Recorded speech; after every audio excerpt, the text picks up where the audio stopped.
Fala pessoal, tudo bom? Meu nome é Felipe e eu vi que vocês gostaram muito do componente que eu criei, daquele botãozinho que muda o idioma, tá?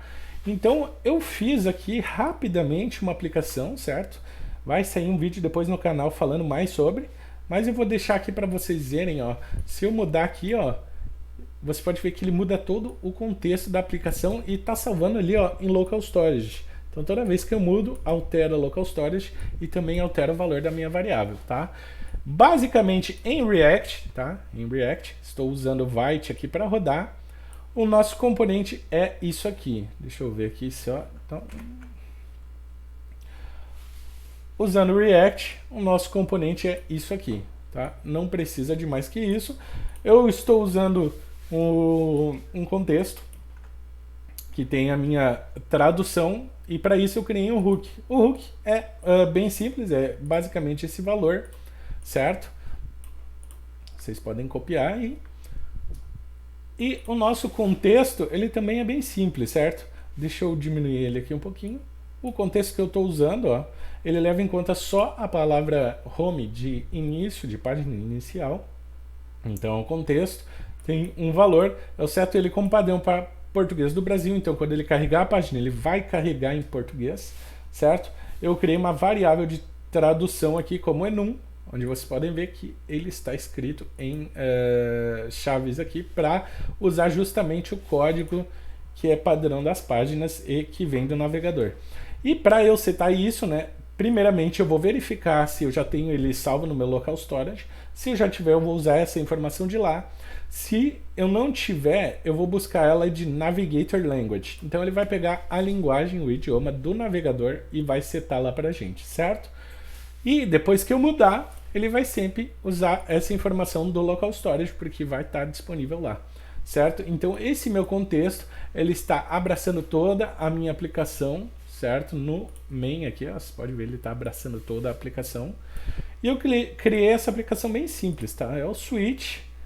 E aí aqui dentro da minha aplicação eu uso a variável translations da posição da linguagem selecionada, que é a que vai estar vindo aqui no meu local storage, e .home, que é a palavra que eu quero traduzir aqui. Então se estiver em português, início, se tiver em inglês, home, certo?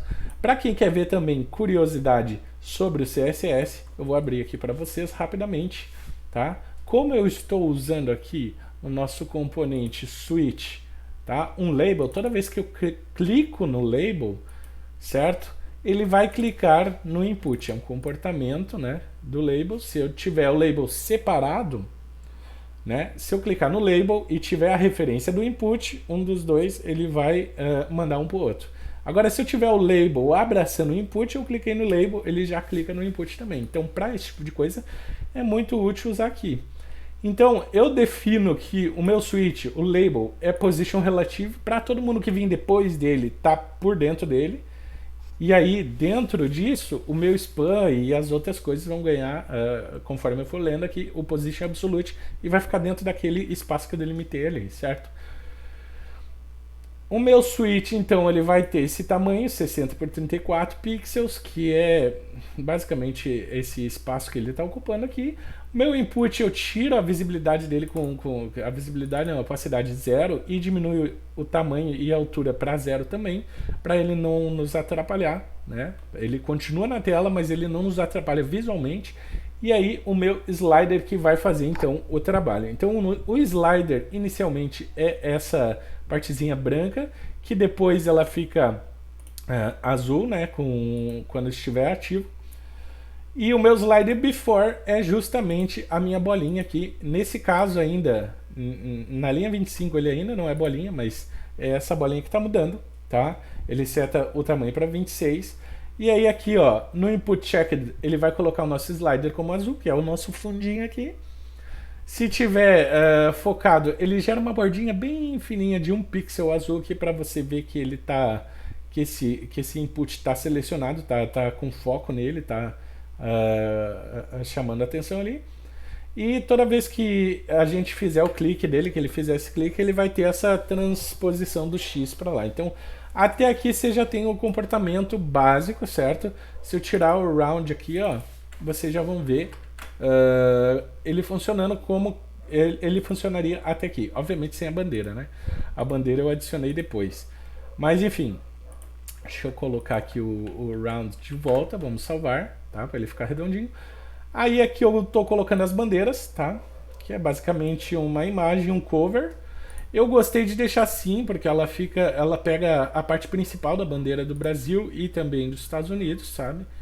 Então eu não quis alinhar e tudo mais, ficou bem bacana desse jeito. E aqui o pulo do gato, que é o rounded, que daí eu dou pro slider o radius de 34, que é o de fora, e pro before 50% para ele ficar redondinho. Então basicamente é isso o componente. Tá? O nosso contexto bem simples também, mas que pode ser usado para aplicações um pouquinho maiores, tá? Para coisas muito grandes eu sugiro usar bibliotecas que trabalhem com tradução, né? Mas para aplicações menores que vocês queiram usar, que nem é o caso do meu portfólio, que eu usei esse input, vocês vão estar conseguindo fazer, certo? Acompanhe o canal aí para saberem mais notícias. Se vocês gostaram, não esquece de clicar no gostei aí nas redes, beleza? Vocês me ajudam bastante. Valeu, pessoal. Até o próximo vídeo.